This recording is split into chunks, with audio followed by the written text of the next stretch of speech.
Donc l'idée, c'est vraiment de faire de l'isolation par l'extérieur, mais pas n'importe comment.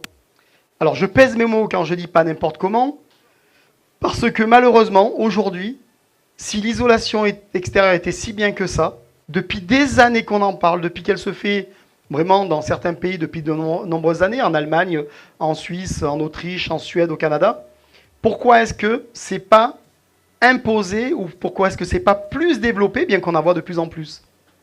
Ben, c'est parce que souvent, quand on met une isolation par l'extérieur ramenée sur un bâtiment, souvent, c'est moyennement mis en œuvre. Il faut être clair, il y a un coût, donc les gens vont assez vite. Souvent, il y a des plaques qui sont décalées. Vous avez déjà vu, des fois, on voit les plaques décalées. La preuve, vous voyez les gars, des fois, avec les masques, le jour du ponçage, hein, je vois des personnes qui disent oui. Et on est en train de poncer. Pourquoi on ponce? Parce qu'il y a des décalages de niveau. Et que si on ne ponce pas, comme il y a très peu de crépi, c'est 6-8 mm d'enduit, ce qui suffit, hein, si c'est fait dans les règles, mais si on a un petit décalage de 3-4 mm et qu'on a un crépi de 6-8 mm, vous êtes sûr dans quelques temps de voir des micro-fissures au niveau des jonctions. Et du coup, on dit, oh, l'isolation extérieure, c'est bien, mais au bout de quelques temps, sans parler des enfants qui se font un malin plaisir de jouer contre les murs à celui qui fera le plus d'impact sur une maison en isolation extérieure. Nous, notre polystyrène, il a 28 kg de densité. 28 kg de densité.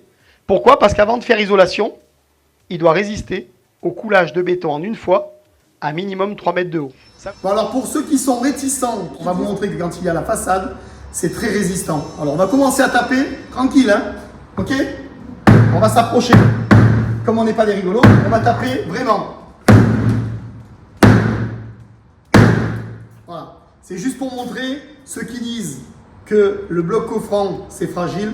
On a bien compris avec la façade, c'est-à-dire le primaire d'accroche, la toile de verre et la façade de finition, on a une très très grande résistance mécanique. C'est rare qu'on tape avec un marteau comme je viens de le faire là. On parle plutôt de résistance au choc lorsqu'on joue au ballon contre les façades ou autres.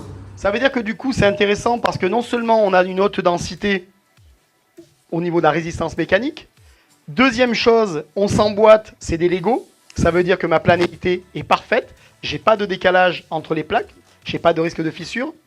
Mais en plus, l'isolant n'est pas collé sur le mur. Il est moulé. On a des queues d'aronde ici à l'intérieur où le béton va rentrer dedans. Et on a une entretoise polypropylène 100% recyclée qui est reprise aussi dans cette partie-là, qui est traversante à l'intérieur. Pourquoi traversante? Parce qu'on veut une tenue mécanique maximale au coulage. Beaucoup de blocs ont uniquement, des fois certains ont 4 ou 5 cm d'isolation, ont une cornière ou une entretoise plastique au milieu des 4,5. Et en tenue mécanique, vous avez réellement 2,5. Du coup, on coule des bétons un peu secs.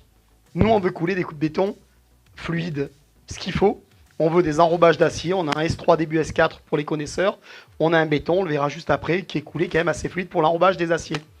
Et du coup, lorsqu'on a coulé, on n'a pas une paroi qui risque de se décoller dans le temps. Des fois, on voit le spectre de la façade, c'est catastrophique. Hein, on dit, isolation extérieure, ça, mais j'en veux pas. Hein. Je continue intérieur. Là, on n'a pas ce phénomène. Pourquoi construire en bloc coffrant? Allez voir sur le site internet également, en résumé, ce qu'on vient de voir à l'instant, hein, le bloc coffrant isolant, ce qui permet